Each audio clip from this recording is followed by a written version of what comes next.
नमस्कार, मैं हूं नीरज मेहरा और आप देख रहे हैं पीके टाइम्स का पॉडकास्ट। आज हमारे साथ जुड़ रही है ऐसी शख्सियत जो बीकानेर के एक छोटे से गांव से निकलकर अपने दम पर जिन्होंने अंतर्राष्ट्रीय स्तर पर पहचान बनाई, अपना और देश का और गांव का नाम रोशन किया। आज वो किसी परिचय की मोहताज नहीं है। नाम है उनका प्रिया सिंह मेघवाल। प्रिया जी, आपका बहुत बहुत स्वागत है। बहुत बहुत धन्यवाद। जिस तरह से आपने जो मर्दों का काम माना जाता था बॉडी बिल्डिंग में थाईलैंड में गोल्ड मेडल जीतकर नाम रोशन किया और उसके बाद से लगातार आप संघर्ष आपका जारी है। अभी भी आप उसी रफ्तार से अपना काम कर रही हैं। लाखों महिलाओं की, युवतियों की आप रोल मॉडल हो गई। और रोल मॉडल इसलिए हो गई कि जो आपके संघर्ष की कहानी वो लोगों को बहुत पसंद आती है। लोगों को लगता है कितना संघर्ष किया इन्होंने यहाँ तक पहुँचने के लिए। और हम जैसे लोगों को भी लगता है कि मैडम की कहानी लोगों तक पहुँचनी चाहिए ताकि और लोगों को प्रेरणा मिले और लोग आपके इस पे नहीं, कोई किसी भी क्षेत्र में जाए कम से कम वो उसको ये तो लगे कि नहीं, मैं इस छोटे से गांव से आया हूँ, मैं भी वहाँ पहुँच सकता हूँ। तो सबसे बड़ी बात है कि आपने जो मुकाम हासिल किया उसके लिए आपको बधाई है। तो आजकल क्या चल रहा है भाई? तो वैसे तो कुछ नहीं चल रहा, जो काम काज है उसमें बिजी हैं, सोशल वर्क भी करते हैं। और मैं जहाँ 2 महिलाएं मेरी बात करती हैं उनके साथ भी बैठते हैं, जहाँ 100 महिलाएं बात करती हैं वहाँ भी बैठते हैं। मैडम, बीकानेर के डूंगरगढ़ जैसे इलाके से शुरुआत वहीं से करनी चाहिए, क्योंकि लोगों को लगता है कि एक बार थोड़ा सा परिचय तो हो कि क्या आपको लगता था वहाँ उस गांव से निकलकर आप इस मुकाम पर पहुँच जाएगी उस समय?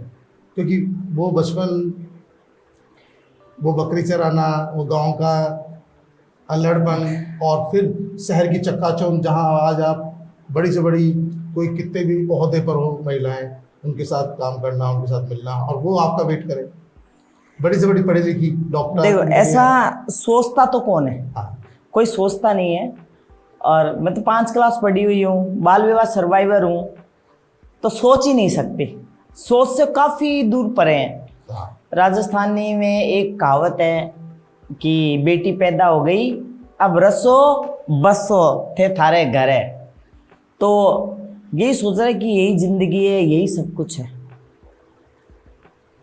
और मैं 5 क्लास पढ़ी हूँ, मेरे को गेम बहुत पसंद था और मैं बकरियां इसलिए चराती थी कि मैं ट्रक ड्राइवर की बेटी, और ट्रक ड्राइवर की बेटी होने के साथ आप समझ सकते हो कि ट्रक ड्राइवर की अर्निंग कितनी है। गरीब फैमिली से हूँ मैं, और 5 भाई बहन, जिसमें से बड़ा भाई भी ट्रक ड्राइवर चलाता था, वो ख़त्म हो गया। एक बहन ख़त्म हो गई। हम 3 बच्चे हैं। तो पारिवारिक स्थितियाँ ठीक नहीं थी। ज़िंदगी में उसे ऐसा बदलाव आया था, या तो खुद मर जाओ या फिर कुछ कर लो। और सच में ही मर जाती अगर मैं वहाँ रहती तो। फिर सोचा कि बहन भी खत्म हो गई, भाई भी खत्म हो गया, मैं ही मर जाऊंगी तो जिम्मेदार कौन रहेगा? जिम्मेदारी तो आज है, पर मैंने ये नहीं सोचा था कि यार मैं मर जाऊंगी। तो मैंने सोचा ये माँ बाप कैसे उठ पाएंगे, है ना। और डिफरेंस भी ज़्यादा नहीं हुआ। एक 5 साल पहले ख़त्म हुई, फिर एक 5 साल बाद ख़त्म हुआ, और मैं भी जिस परिस्थिति से गुजर रही थी उसको 2 ही साल हुआ था। तो 2 साल में मैंने ऐसे सोचा कि यार क्या कर सकते हैं, और मैं मर जाऊंगी तो मेरे 2 बच्चे भी तो हैं, है ना। बच्चे हो चुके थे सब? हाँ, मेरे 2 बच्चे भी तो हैं। भाई शादी होगी तो बच्चे तो हो गए ना। तो मैं सोचती कि अगर मैं भी मर जाऊंगी तो मेरे बच्चों का भी भविष्य ऐसा ही है। कहते ना, बाप छोड़ दे, बाप दूसरी ले आए। माँ बच्चों को नहीं छोड़ सकती, माँ दूसरे की नहीं जा सकती, ऐसी कहावत है। मैं तो एक माँ हूँ, और मैं जो काम कर रही हूँ वो मैं चाहती नहीं मेरे बच्चे घर में गर्म बर्तन मांजे, मेहनत मजदूरी ऐसी करे। मैं भी चाहती मेरे बच्चों की अच्छी शिक्षा मिले, अच्छा भविष्य हो। जयपुर जब आए थे तो उससे पहले बीकानेर में छोटे बच्चे थे मेरे। अच्छा। तब मैंने भी ऐसा सोचा था कि अच्छा मेरे बच्चों का भी उज्जवल भविष्य हो, जिंदगी में ऐसा हो। तब फिर मैंने बैठे बैठे सोचा मैं ये जगह ही छोड़ देती हूँ। मैंने वो जगह छोड़ दी, जयपुर आ गई तो मैं किसी को बोला, जैसे बीकानेर से तो मैंने उनको बताया कि मैं वहाँ जा रही हूँ, तो मैं नई सिटी में जा रही, तो उन्होंने ऐसे बोला आप जा रहे हो तो आपको ये मेरे लोग हैं मदद कर देंगे। मैं आई, मैंने उनसे बात करी कि मुझे ना जॉब चाहिए, तो उन्होंने बोला कैसी जॉब चाहिए, तो मैंने बोला अच्छी हो, एजुकेशन तो है नहीं मेरी। ठीक बात है। तो उन्होंने ऐसे बोला कि ऑफिस में पानी वगैरह पिलाने की इस तरह। मैंने कहा हाँ वो दिला दो।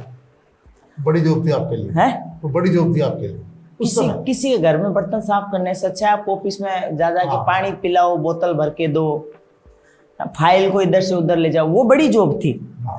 तो फिर मेरे को ऐसी कोई जॉब मिली नहीं।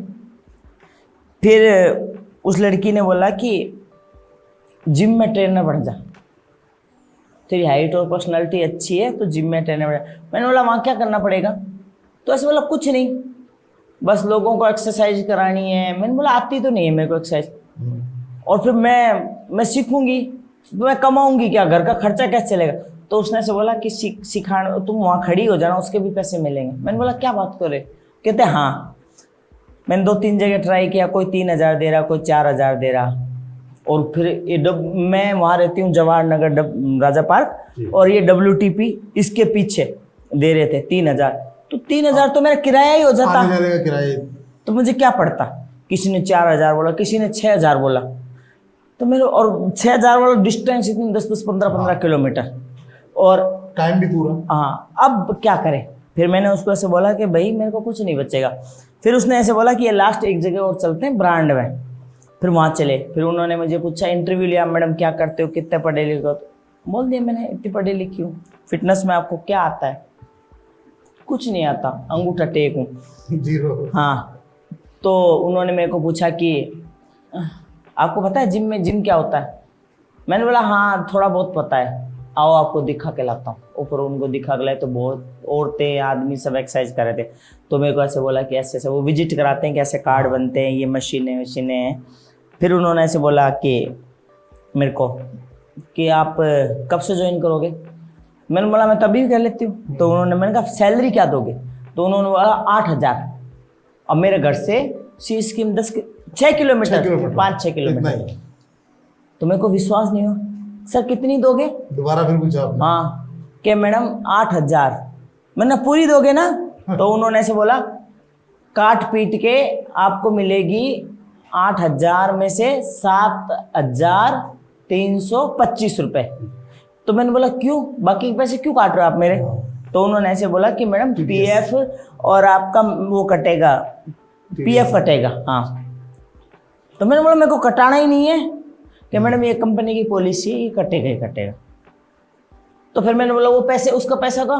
तो ऐसे बोला वो पैसे आपको आगे डबल होके मिलेंगे। मैंने कहा सच में? कि ठीक है। मैंने कहा काट लो।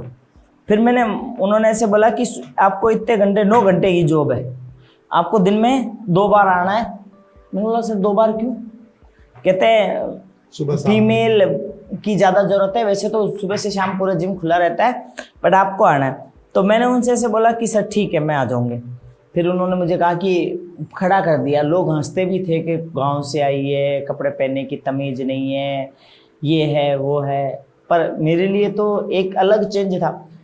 फिर 5-7 दिन बाद में मेरे को ऐसे आदत हो गई कि कलेक्टर साहब आ रहे हैं, मेरे को नमस्ते करे, प्रिया मैडम नमस्ते। तो मैं सर से ऐसे बोली, सर कौन है? कि कलेक्टर साहब है अपने। तो मैंने कहा मेरे से नमस्ते क्यों कर रहे हैं? कि मैडम यहाँ सब नमस्ते करते हैं। फिर डॉक्टर आ रहे हैं SMS के बड़े बड़े, वो भी कह रहे प्रिया मैडम नमस्ते। फिर ये सेंट्रल जेल के DG आ रहे हैं, ये भी कह रहे हैं। कमिश्नर आ रहा है, वो भी कह रहे हैं। बड़े बड़े बिजनेस, मेरे को अच्छा लगने लग गया कि हम किसी को सल्यूट मारते थे। अच्छा मैं, हाँ। फिर वो मेड में भी कई SI थी, कई डॉक्टर थी, कई बिजनेसमैन की वाइफ थी, तो वो मैडम मैडम कहकर बोलती। तो मेरे को अच्छा लगने लग गया। मैं 1 महीने में काम सीख गई। 1 महीने में आप काम सीख गए? हाँ 1 महीने में, और 3 महीने में। जब आपने जिम ज्वाइन किया, हाँ, तो बच्चों और पति का क्या रिएक्शन था? किसी का कोई रिएक्शन नहीं है। काम करना है, अच्छा करना है, इसमें इज्जत वाली बात है। नहीं। ये देखो उनका रिएक्शन नहीं, कोई रिएक्शन नहीं। देखो ये पब्लिक सपोर्ट तो नहीं, मेरे को जब मैं सपोर्ट कर रही हूँ ना, पैसे कमा के ला रही हूँ। ओके। और अगर पति साथ होता तो फिर मुझे नौकरी करने की जरूरत कहाँ पड़ रही थी? आप ये बताओ मेरे को, जगह बदलने की जरूरत कहाँ पड़ रही थी? मैं बोल रही हूँ ना कि मेरी ऐसी परिस्थिति आई क्यों जो मुझे घरों में बर्तन साफ करने पड़े। कहीं न कहीं कमी रही। हाँ, तो अब मैं एक चीज कहना चाहती हूँ, रेलवे स्टेशन, जी bus stand, gym, hospital, airport और जो भी पब्लिक पैलेस लगता है वो सारे पब्लिक पैलेस हैं। आप ये पब्लिक पैलेस में जैसा आप परफॉर्म करोगे ना, जैसी इमेज अपनी खुद पे अप्लाई करोगे, अच्छा करो चाहे बुरा करो, जी वो खुद पे ही आता है, आपके कैरेक्टर को लेके जुड़ता है। आप अच्छा करोगे लोग आपके बारे में अच्छी बात करेंगे, अच्छी बात है। आप बुरा करोगे लोग आपके बारे में बुरी बात करेंगे। मेरे को मैनेजर ने खुद ने ये समझाया कि प्रिया मैडम ये पब्लिक पैलेस है, यहीं इज्जत बढ़ती है, यहीं इज्जत घटती है, ये आपको तय करना है। यहाँ तो सब तरह के लोग आते हैं, सब तरह के आते हैं, इसका मतलब यही है ना पब्लिक पैलेस है ये। और 1-1.5 घंटे एक्सरसाइज करने आते हैं, कई अपना अच्छा टाइम स्पेंड करने आते हैं, सब तरह के लोग आते हैं। आपने इस क्षेत्र में जाने की तभी सोच ली कि मैं भी इस क्षेत्र में जाके आगे कुछ करूंगी, या बस आप नौकरी कर रहे थे उस समय? नहीं, मैं नौकरी कर रही थी। सीखा कब आपने बॉडी बिल्डिंग वाला? करते करते एक्सरसाइज करते करते खुद ही मैंने बॉडी बिल्डर लड़कियां देखी, बॉडी बिल्डर लड़के देखे, तो खुद के मन में आ गई कि मैं बॉडी बिल्डर बनूं। और फिर कंपटीशन में बहुत सारे कंपटीशन खेले। कैसा रेस्पॉन्स रहा? रिस्पॉन्स अच्छा है, तभी तो मैं आपके सामने बैठी हूँ। नहीं, कई बार देखो अभी भी महिलाओं को उस पोशाक में देखने के बाद बहुत लोग ऐतराज करते हैं, परिवार के लोग भी, बच्चे भी, अरे यार क्या।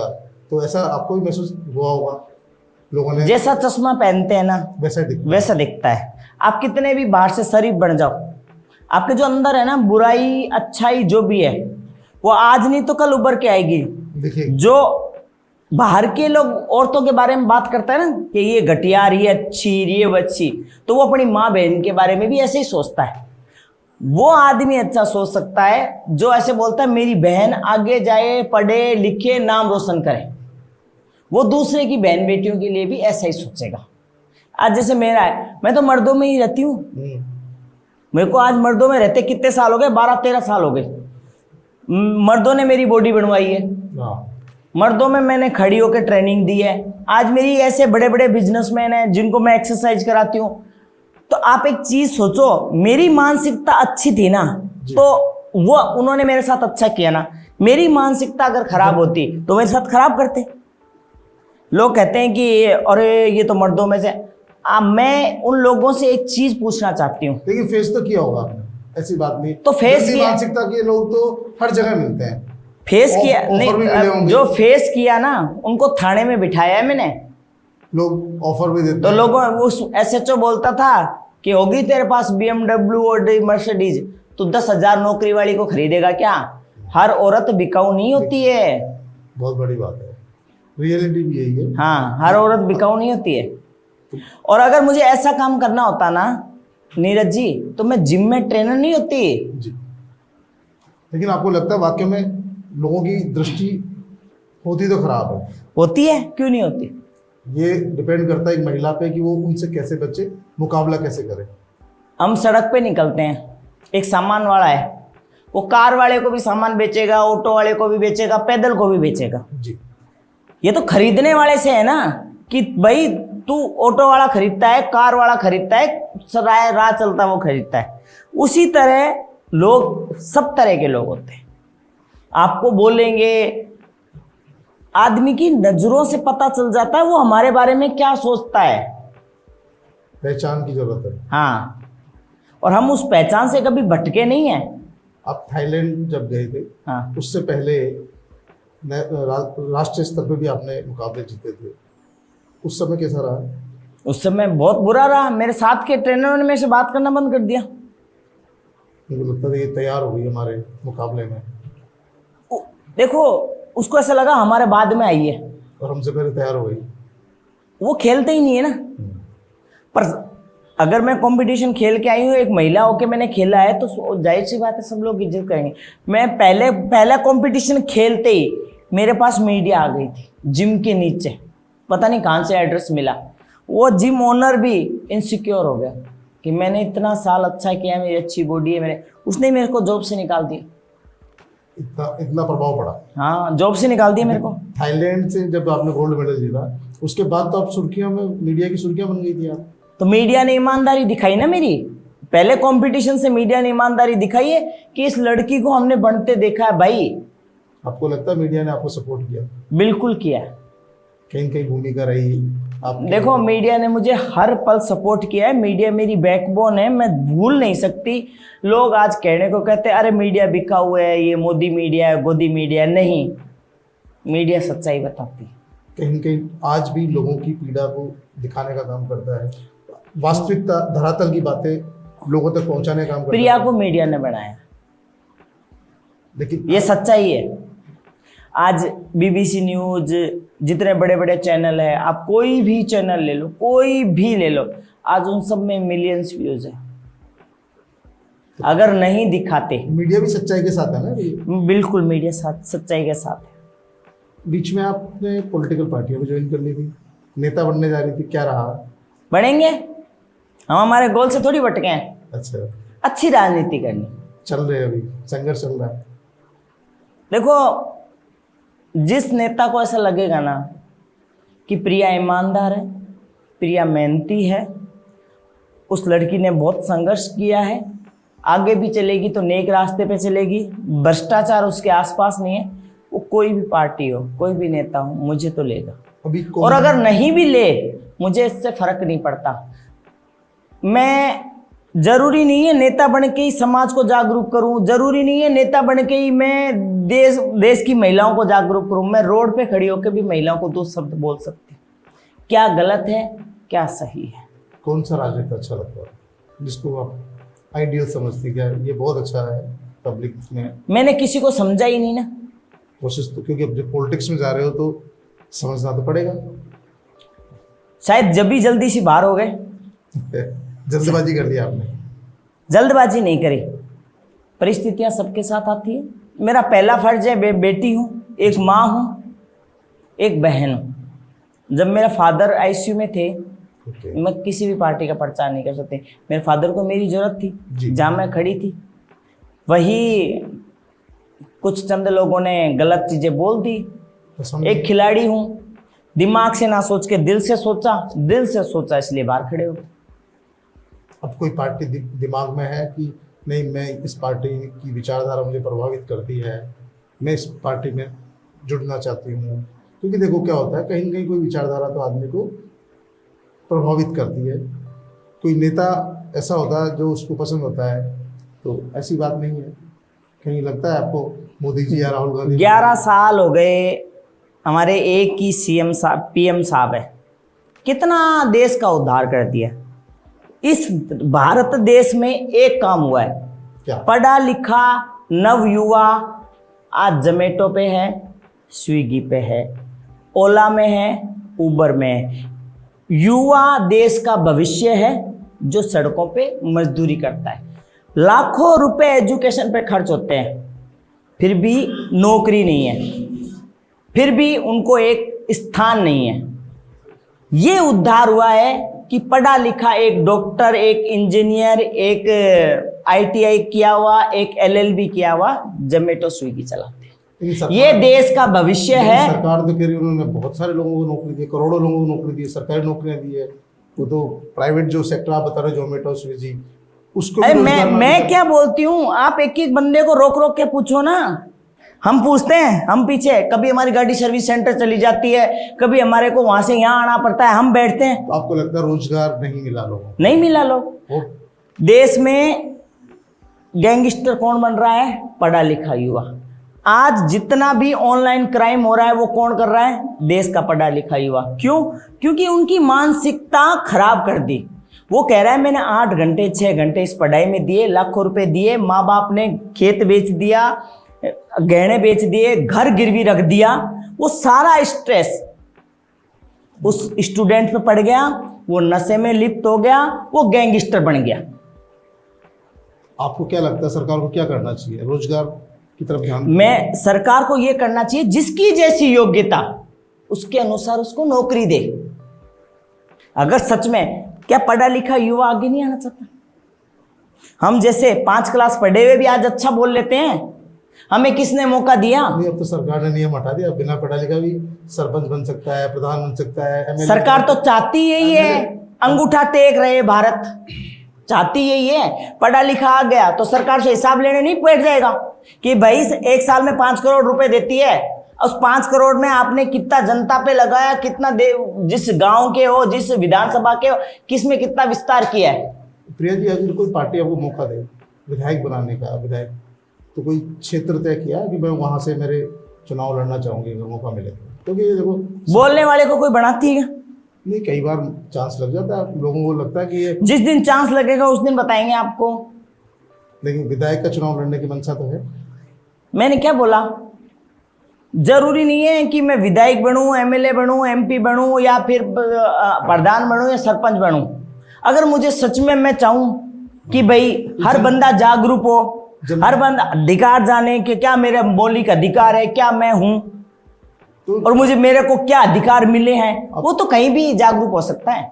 तो अब तो सारे लोग जागरूक है, अब कौन लग रहा है आपको जागरूक नहीं है? आप मुझे बता दो कौन कौन जागरूक है? सारी दुनिया मुट्ठी में है आज तो।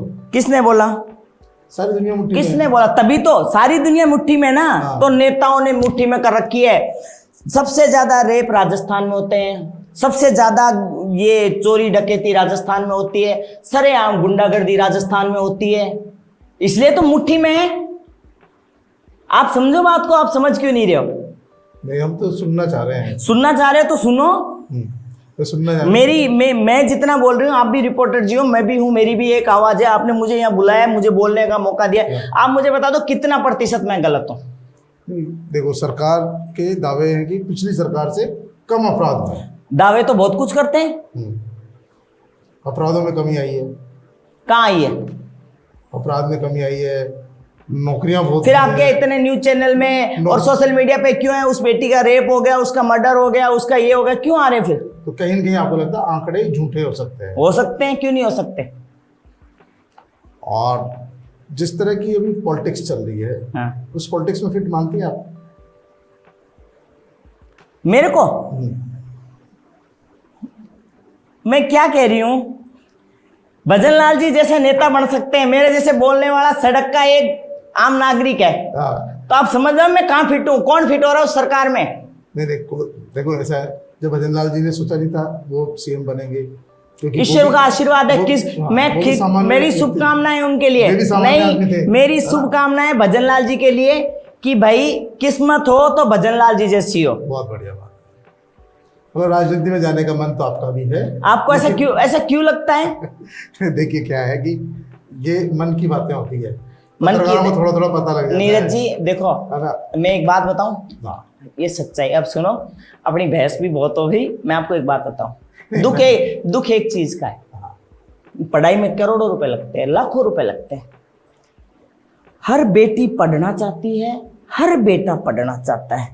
माँ बाप बच्चों को भेजते हैं कि शहर में जाके मेरा बच्चा पढ़े, आज एक नौकरी लगे, मेरी बेटी सेफ रहे। हैं? मैं एक चीज पूछती हूँ आपसे, क्या हम इसीलिए वोट देते हैं? हम क्या नेता इसलिए चुनते हैं? क्या मुख्यमंत्री इसलिए बनाते हैं? क्या सरकार इसलिए लाते हैं कि हमारे करोड़ों रुपए पे पानी फिर जाए? एक एज होती है, उसके बाद नौकरी नहीं लगती है, तो उस बच्चे का भविष्य अंधकार में। बहुत से प्रिया जी, बहुत से महिलाएं, बहुत से लोग ऐसे होंगे जो बहुत ज़्यादा अभी भी दयनीय स्थिति में है, रोजगार को लेके, काम धंधे को लेके, कई तरह की परेशानियां। उनके लिए क्या संदेश देना चाहेंगी कि वो किस तरह से अपने जो फेस है उसको क्लियर करें, आगे बढ़े? क्योंकि देखिए अभी सरकार ने एक योजना निकाली है, 5 लाख, 10 लाख, 50 लाख, 1 करोड़, है ना? हर बंदा काम करना चाहता है। मैं तो कह रही हूँ अगर सरकार ने योजना निकाली है तो जो गरीब लोग हैं उसका फायदा उठाओ, और नहीं उठा पा रहे हो, जितने चक्कर कटा रही है बैंक वाले, सरकार, उसको आके बोलो भाई। योजनाओं का फायदा उठाना जरूरी है, उठाओ, वरना ये योजना आत्मनिर्भर कैसे बना जाए जैसे आप बने? लड़ना पड़ेगा इस दुनिया से। क्या सब लड़ना पड़ेगा, खुद के स्टैंड बनाना तो लड़ना पड़ेगा खुद के लिए। खुद देखो, हम आज 2 पैरों पे खड़े हैं, ये जगह अब खाली है, मैं ये पैर रखूंगी ना तो ही भरेगी, तो मुझे पैर तो नीचे रखना पड़ेगा ना, तभी वो मेरी है। मैं सामने वाले की रोटी पे डिपेंड हूँ, पर अगर मुझे मेरा पेट भरना है तो वो रोटी पहले कमानी पड़ेगी, फिर बनानी पड़ेगी, फिर खानी पड़ेगी। प्रिया जी, एक बार आप अंतर्राष्ट्रीय स्तर पे गोल्ड मेडल जीत के आ गए। हाँ। अभी कोई ऐसा इरादा है, वापस कोई तैयारी कर रहे हो, या अभी सिर्फ लोगों को शिक्षा दे रहे हो, ट्रेनिंग दे रहे हो? आप वो मेडल मत देखो, मैं 3 टाइम मिस राजस्थान हूँ बॉडी बिल्डिंग में, मैं इंडिया प्लेयर हूँ, मैं रामनाथ कोविंद जी द्वारा सम्मानित हूँ, मेरे को ये फिल्म इंडस्ट्रीज द्वारा सम्मानित किया गया। ऐसा कौन सा प्लेटफॉर्म है जो मुझे सम्मानित नहीं किया गया?